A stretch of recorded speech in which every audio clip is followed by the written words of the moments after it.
podcast La Porte dans le front avec Raphaël Leblanc-Pallot. Bonjour et bienvenue à La Porte dans le front. Aujourd'hui, je suis chanceux parce que vous savez, c'est l'automne dehors. Bon, l'été s'étire un peu, mais c'est parfait. Et on reçoit deux grands passionnés d'abord de plein air, de randonnée et aussi les deux organisateurs du club plein air qui vont évidemment venir pour nous en parler. J'ai ici Nicolas Hébert et Elisabeth Donahue-Laliberté. Bonjour. Allô! Salut. Ça va bien? Ça va très bien. Merveilleux. Donc d'abord, parlez-nous un peu de ce programme qui est, en fait, ce projet qui est au Cégep depuis quelques années déjà, je crois, puis qui a un nouveau souffle, le vent dans les voiles cette année grâce à vous, entre autres. Parlez-moi du club plein air rapidement.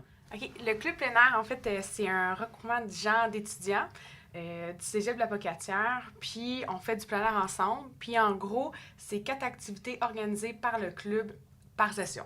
Tout à fait. Cette année, on offre un profil plein air parce que on veut du financement, parce que le transport coûte des sous. Donc, cette année, ça grossit. On offre un membership là, pour les membres là, pour avoir plus de moyens. Cool. Est-ce qu'il y a une limite d'inscription ou il y a vraiment tout le monde peut y aller dans ce club? Comme là, la limite d'inscription, c'est aujourd'hui. Aujourd'hui, le vendredi 14 septembre. Okay. Mais sinon, les non-membres peuvent quand même venir participer aux activités. C'est juste que le prix va être un peu plus cher vu qu'ils n'ont pas payé de frais d'inscription. D'accord. Donc, c'est vraiment ouvert à tous. Oui. Cool. Puis, vous êtes là aujourd'hui pour aussi nous parler du top 5, en fait, des plus belles randonnées qu'on peut faire près de la Pocatière, dans notre belle région du Kamouraska. Donc, Top 5! Top 5 des exactement. randos, c'est limité à près 30 minutes de la Pocatière, 30 minutes d'auto. Il y a beaucoup d'autres randonnées qu'on connaît, qu'on connaît moins, mais c'est les top 5, là, les randonnées qui sont les plus agréables. Donc, Okay. au numéro 5, on a le sentier du parc des 7 chutes qui est à Saint-Pascal, environ à 20 minutes de la Pocatière. C'est un sentier qui longe une falaise, la rivière Kamouraska. Il y a des chutes au travers de ça au début de la randonnée. Il y a des beaux panoramas et c'est un niveau facile, là. C'est une petite randonnée d'environ 5 km qui a très peu de dénivelé. On peut y aller de la mi-mai à la mi-octobre. Les chiens en lait sont acceptés et c'est une belle balade que vous pouvez amener vos grands-parents, vos arrière-grands-parents aussi. Vos ancêtres. Cool. Mais je vois le sentier du parc des 7 chutes. Est-ce qu'il y a vraiment 7 chutes? Est-ce qu'il y a un attrait par rapport à ça? Tout à fait, il y a cette chute et, Merveilleux. et oui, donc cette chute à voir au Ok. début du sentier et c'est à Saint-Pascal. Ah, ça, c'est cool, ça. Donc, la prochaine randonnée, c'est la forêt d'Ixworth, que c'est environ à 30 minutes de la Pocatière. C'est à Saint-Onésime d'Ixworth. S'il y en a qui savent, c'est au chalet d'Ixworth, ben c'est dans ce coin-là. En fait, c'est une forêt, puis il y a plein d'activités à faire là-bas. Il y a de la randonnée tant qu'hiver que été. L'hiver, il y a du ski de fond, de la raquette. Il y a aussi des refuges qu'on peut aller si on veut dormir la nuit. Puis il y a aussi la chute. Je ne pourrais pas vous dire le nom de la chute. Est-ce que tu la connais? Non plus, mais Ah. c'est très agréable. Ouais, il y a pour une la très baignade. belle chute à aller voir là-bas. Le niveau, c'est facile intermédiaire. Il y a vraiment une panoplie de sentiers, oui, de 2 à 12 km. Puis il n'y a pas de dénivelé très gros, un 70 mètres. Puis c'est gratuit, les chiens en lait sont acceptés. Puis c'est ouvert à l'année longue. Cool. Numéro 3, on a le sentier de la SEPCA. La SEPCA, c'est la Société d'écologie de la bâture de Kamouraska.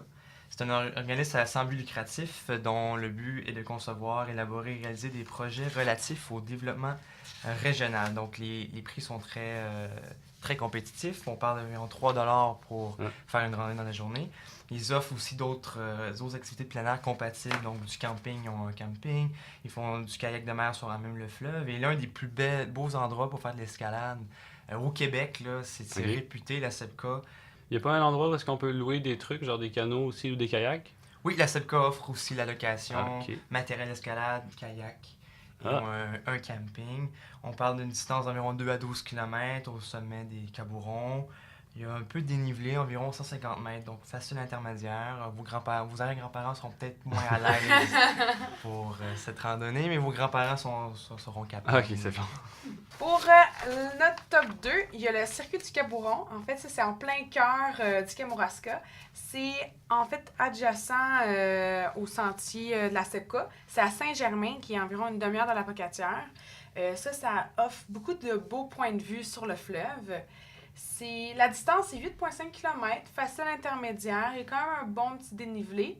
Puis aussi, qu'est-ce qui est le fun avec ce circuit-là, c'est que on monte vraiment un sentier plus en forêt, puis on revient par un chemin très peu passant en gravel. Fait que, pour les gens qui voudraient moins revenir dans la montagne, ben, C'est quand même agréable, puis il y a beaucoup de points de vue.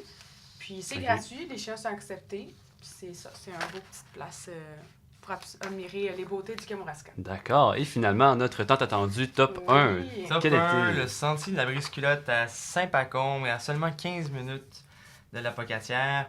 Ce qui est agréable avec ce sentier-là, autre que sa proximité, c'est la belle rivière Ouelle qu'on passe tout Ok. le long du sentier, là, de super diversité d'arbres et d'écosystèmes, très beau écosystème.